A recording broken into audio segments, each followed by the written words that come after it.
MotoGP 2025 has quickly become one of the most dramatic and controversial seasons. With Marc Marquez returning to full dominance on the factory Ducati, Jorge Martin's struggles as reigning champion, and Francesco "Pecco" Bagnaia facing the most difficult period of his career, every weekend has felt like a new chapter of a much bigger battle. But the loudest voice this year has not come from the winners or losers on track. It has come from a legend of the past, two-time world champion Casey Stoner. So what exactly is happening in MotoGP right now?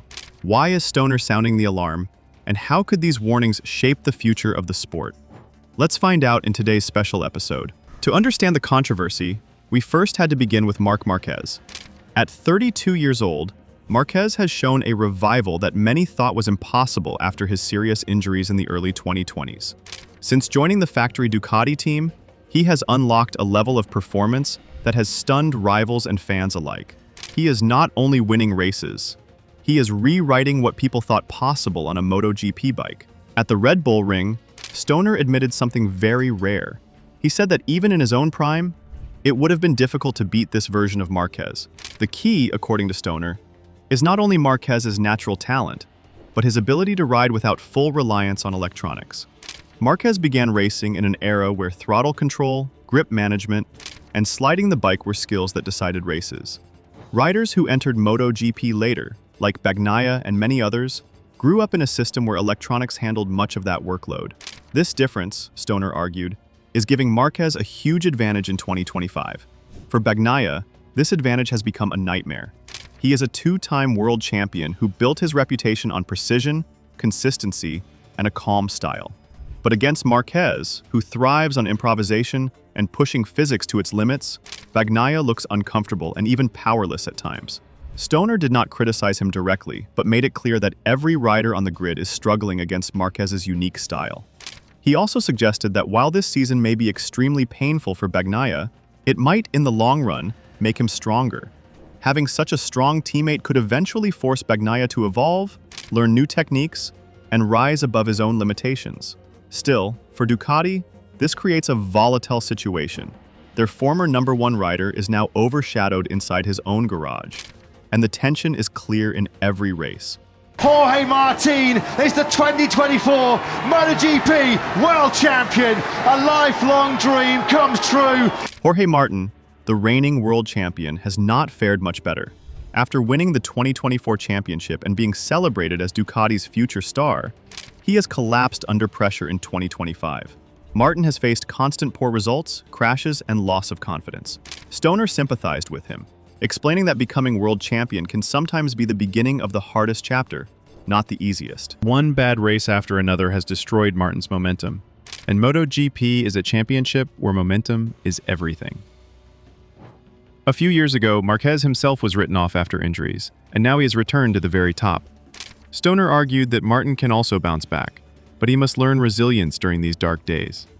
The lesson is that MotoGP punishes weakness brutally, and even the strongest riders can be broken if they lose focus. Another rider caught in the storm is Marco Bezzecchi. Once tipped as a future title contender, Bezzecchi has struggled badly with Aprilia. According to Stoner, the root of his difficulties is once again electronics. He explained that Bezzecchi entered MotoGP at a time when electronic controls were already advanced, making it difficult for him to stand out. Stoner compared this to his own final years in the sport, particularly in 2012 when he admitted he stopped enjoying riding the bikes because electronics limited his natural style. This connects to Stoner's broader critique. The overuse of electronics has dulled the art of racing. Riders no longer control the bike in the raw, risky way they once did. Instead, engineers and computer systems decide much of the outcome. The turning point came in Austria 2025, when MotoGP introduced a new stability control system, marketed as an anti-highside safety device. Highsides are one of the most dangerous types of crashes, throwing riders violently into the air. The system was supposed to reduce these accidents, but Stoner tore it apart in his comments. He argued that MotoGP is repeating the same mistakes Formula One made years ago by turning champions into engineers' products rather than true riders. He went as far as to say that today's bikes, with nearly 300 horsepower, are easier to ride than they have ever been. Riders can open the throttle fully, and the electronics make sure nothing dangerous happens. To him, this removes the essence of what made MotoGP exciting. the battle between man and machine.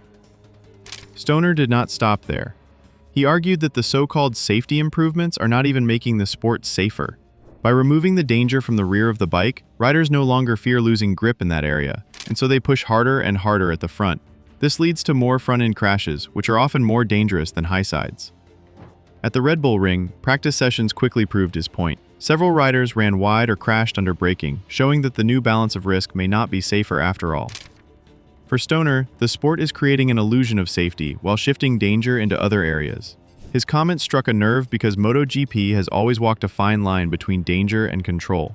Fans love the sport precisely because it tests the limits of human skill against powerful machines. If the machines become too safe, too controlled, and too predictable, the magic disappears. Stoner's critique is that MotoGP 2025 is sliding toward that future, where the best riders in the world are riding bikes that are too easy. If that continues, the sport risks losing its identity. Despite the controversy, Stoner's words also carried hope. He reminded riders like Bagnaia and Martin that hardship can create growth. Marquez himself went through a period when many thought he could never return to the top, and yet he did. In the same way, Bagnaia and Martin can learn from their struggles and return stronger. The difference is whether the sport itself will allow them to shine as individuals, or whether electronics will continue to flatten the gap between great riders and average ones. As the season continues, the paddock is divided. Some riders quietly agree with Stoner, but feel powerless to change the direction of the sport. Others defend the new systems, arguing that rider safety must always come first. The governing body, WARNS, insists that electronics are necessary for both safety and spectacle. But the debate Stoner has reignited is not going away anytime soon. Fans, riders, and engineers all see that MotoGP 2025 is not only about who wins the championship, but about what kind of championship it will be in the future. The most important shift that has already been announced is the 2027 regulation package. Engines will shrink from 1000cc to 850cc. This means around a 15% reduction in engine size. On paper, the change is aimed at making the bikes lighter and reducing costs, but Stoner believes it could backfire. A lighter bike may sound like a good idea, but it also means shorter braking distances. Today's MotoGP braking zones can already be as short as 250 meters from over 340 kilometers per hour. With lighter bikes and reduced aerostability, that distance could shrink even further, maybe closer to 200 meters in some cases. Shorter braking zones mean fewer opportunities for riders to overtake, because they have less time to attack into corners. What fans could see is less wheel-to-wheel action, not more. The ban on ride height devices is another headline change. These devices, especially the whole shot system and the lowering devices, have been controversial. They allow riders to keep the bike stable during acceleration and lower drag on straights. Without them, top speeds are expected to drop. Today, a Ducati can touch 365 kilometers per hour at Mugello, which is the fastest speed ever recorded in MotoGP. By 2027, speeds might go back to around 340 kilometers per hour, which is more than 20 kilometers per hour slower. While safety advocates see this as good, Stoner argues that slower speeds combined with shorter braking zones will not help the racing spectacle. Riders will have fewer chances to fight, and races could turn processional. Stoner draws comparisons with Formula One's dark years in the late 2000s and early 2010s. In F1, too much focus on aero and over-engineering led to processional racing, where overtakes dropped to historic lows.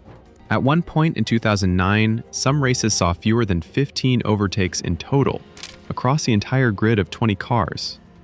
Only when F1 rewrote the rulebook in 2017 and again in 2022 did wheel-to-wheel racing improve.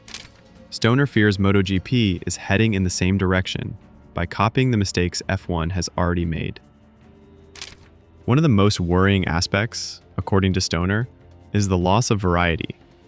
In the past, different manufacturers had different strengths. Yamaha was famous for its corner speed and high grip levels. Ducati was the king of horsepower and straight-line speed.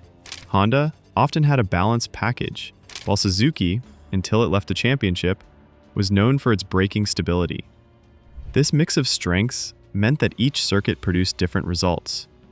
For example, Yamaha could dominate at tracks like Phillip Island, Ducati could shine at Mugello, and Honda could do well at balance circuits like Motegi. Between 2015 and 2020, fans saw 6 different race winners in a single season multiple times. That variety created unpredictable races. But today, the grid feels more uniform. Ducati's engineering power has pushed everyone into a similar direction. In 2024, for example, Ducati bikes won 18 out of 20 races. That level of dominance reduces variety and excitement. Stoner believes the changes for 2027 will make this problem worse. Lighter bikes, less aero, and smaller engines may sound like a reset, but in reality, they might force every manufacturer to build similar machines just to remain competitive. That would flatten the sport's identity even more. He pointed out how we no longer see riders struggling with wheelies or sliding through corners, images that defined MotoGP in the past. Instead, devices and aero packages manage these problems for them. This reduces the visible role of rider skill, making bikes look more like machines that ride themselves. The numbers highlight this change. In the early 2000s, a MotoGP race often had more than 25 overtakes among the top 5 riders. By 2023, the average dropped to around 12 overtakes in the same group. This shows how technological stability has quietly reduced battles at the front. If 2027 rules reduce overtaking even further, fans may lose interest.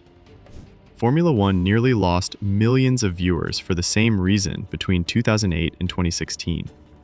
MotoGP, which currently averages between 2.5 to 3 million live viewers per race worldwide, cannot afford such a decline. Stoner's critique hits harder because he is not just another retired rider giving an opinion. He left MotoGP at the age of 27 in 2012, still in his prime, because he was disillusioned with the direction of the sport. At that time, he already felt that electronics and engineering were removing too much of the human factor. Now, at 39, watching from the outside, he sees the sport doubling down on those same problems. His famous line, "We're making champions out of engineers, not riders," sums up his concern. In his view, championships should be decided by who can ride harder, brake later, and take more risks, not who has the smartest aerodynamic package or the most efficient engine map. This warning becomes more meaningful when placed against the backdrop of the 2025 season itself.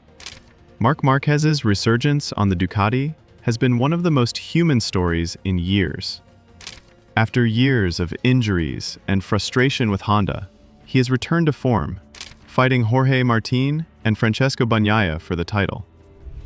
His raw aggression, his famous saves, and his ability to push beyond limits remind fans why they love racing. Yet, while Marquez's season embodies the human spirit, the sports rulebook is moving in a direction that could erase such differences. If every rider has the same kind of machine, will a rider like Marquez even be able to show his unique style? That is the paradox of MotoGP in 2025. Another dimension that makes Stoner's warnings so powerful is the role of fans themselves. MotoGP has always been a sport where the audience feels connected to the riders. Unlike in Formula One, where drivers are often hidden inside cockpits and technology dominates the storylines, MotoGP has an open, raw visual appeal. When a rider leans the bike to 62 degrees at 300 kilometers per hour, or when sparks fly as a knee touches the ground, fans feel that risk in a direct way. This connection is fragile.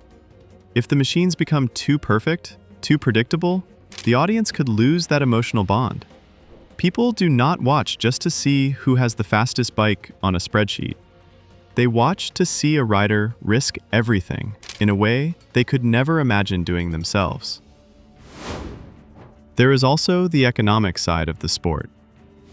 MotoGP currently visits around 20 different countries each season, from Qatar to Argentina to Japan. Each race weekend brings in hundreds of thousands of fans. This is why the debate today matters so much for tomorrow. As always, don't hesitate to comment down your thoughts on this. And while you're down there, make sure to hit that subscribe button as well.